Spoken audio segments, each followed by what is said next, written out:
ஆதரவற்ற பெண் குழந்தைகள் கல்வி உதவிக்கு நிதி திரட்டும் வகையில் கோவையில் இளைஞர்கள் ஒருங்கிணைத்த ஃபீனிக்ஸ் பெஸ்ட் என்னும் உணவு மற்றும் அலங்கார பொருட்கள் கண்காட்சி இன்று நடைபெற்றது. கோவையில் ஆதரவற்ற பெண் குழந்தைகளின் கல்வி உதவிக்கு நிதி திரட்டும் வகையில் ரெட் ஃபீனிக்ஸ் அறக்கட்டளை மற்றும் ஹோப் அமைப்பினர் ஆகியோர் சார்பாக ஒருநாள் பொழுதுபோக்கு உணவு திருவிழா மற்றும் விற்பனை கண்காட்சி கோவை அவிநாசி சாலை நவ இந்தியா பகுதியில் உள்ள அலெக்சாண்டர் குதிரையேற்ற பயிற்சி மைதானத்தில் இன்று நடைபெற்றது.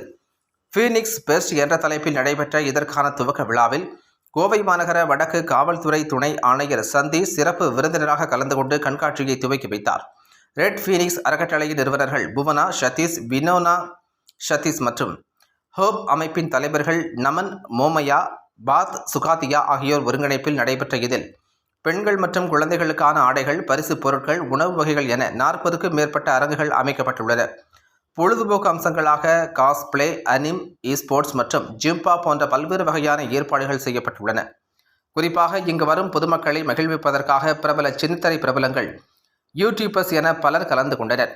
சிறப்பு விருந்தினர்களாக குக்வித் கோமாளி புகழ், எருமாசாணி என்னும் யூடியூபர், ஹரிஜா, ஹுசைன் அகமது, விஜய் கல்யாணி மற்றும் திவ்யானந்த் மற்றும் ஃபயாஸ் ஹுசைன் ஆகியோர் கலந்து கொண்டனர்.